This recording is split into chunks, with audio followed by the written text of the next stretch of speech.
Love is supported by three pillars, three things. Which are the three things? Let's begin. Number one, you have to have God in your heart. You have to let God in your heart. John 4:19 says, "He who does not know love does not know God." So if you don't have God in your heart, you cannot love. That's what the Bible says. I don't care what you say. That's what the Bible says. The Bible says if you don't have God in your heart, you cannot truly love. It is something else. It is not love. It can be pity. It can be desperation, but it's not love. So in order for you to have true love, you have to let God in your heart. Because if you don't have God in your heart, in most cases, love will make you insecure. And insecure people cannot love, Because in order to love, you have to be able to take risks sometimes. You have to be able not to know the outcome, but still go ahead and love. And have it in your heart of hearts that whatever happens when you're trying to love, God will have your back, Whatever happens to you, like God will hold you. Because that's what the Bible says, like he who lives in love lives in God and God lives in them. That's what John also says, like in his letters. So that's now pillar number one.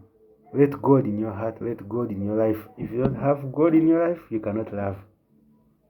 That's what the Bible says. Don't argue with me, go and argue with the Bible. For me, I've accepted. I've also seen it for myself, because love tends to make people insecure. And the insecurity can make you do things you never thought you would do. Pillar number one, let God in. You cannot love without God. The Bible says that, and I confirm that. Number two, respect yourself and love yourself also. You cannot pour from one empty cup. You cannot give what you don't have. So if you want to love yourself also. Respect yourself also. Because you cannot give what you don't have, and you cannot pour from an empty cup. So if you want to love others well, also love yourself and take care of yourself. Because it starts from you and it flows onto others. Okay? That's number two. Number three, humble yourself. Because ego and pride is the number one enemy of love. And selfishness, actually. Ego, pride, and selfishness, these are the enemies of love. And the human ego is so funny because it has two sides. There's a side that doesn't want to go so below, and there's a side that doesn't want to go above.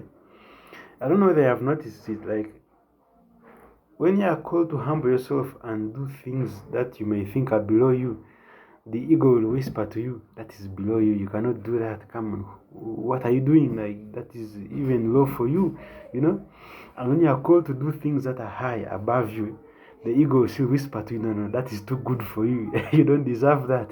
So that is how funny the human ego is. The human ego is so funny that it doesn't want you to go so far, and it doesn't want you to go so low, yet life exists on those planes, That's why those who have conquered the human ego are those who can easily go from down to up. They can easily live a higher level life, and they can easily live a low life, because they have conquered the ego and they know what the ego is, the pride and the selfishness, and what they do. Because the ego hates you. It doesn't want you to experience life in abundance. It will tell you don't deserve that. But it also doesn't want you to go so below, to build yourself. It doesn't want you to go so below, to see the suffering of others, to tell you that is so below you, you don't deserve that, You see? So it keeps you there in the middle. That's where it wants you. And you'll be there, just sleepwalking through life. You see? So that is it, humble yourself. Because if you can humble yourself, then you can stoop so low to see the suffering in others, and also see the situation of others, and how you can come in to help, okay? And also when you kill the ego, you can also go so high above, so that you have what it takes to help others, and also so that you have what it takes to see through, like all human beings. And one of the signs of someone who has killed the ego is someone who can easily associate with high-class people, the so-called high-class people, and the so-called low-class people. If you can freely interact with all walks of people the same way, because that's what it takes to kill the ego. You need to be able to see the CEO and the janitor and see all of them as human beings. The ego does not want that. Somebody who has the ego, they will find it hard to love the CEO as a human being, and they will find it hard to respect the janitor as a human being. I see. The ego will tell you, though, this is too low for you, and the other one is too good for you. I see. So humble yourself. If you truly humble yourself, you will see the human being in other people, and you'll be able to love them as human beings. So those are the 3 pillars. I will repeat them again. Let God in, okay? Let God in your life. Take care of yourself and respect yourself. You can't pour from an empty cup. You can't pour from an empty cup. And then last of all, humble yourself, okay? Because if you humble yourself, then you can see yourself as a human being. You will be empathetic to yourself and also to others. So those are the 3 things that make up love, okay? Yes.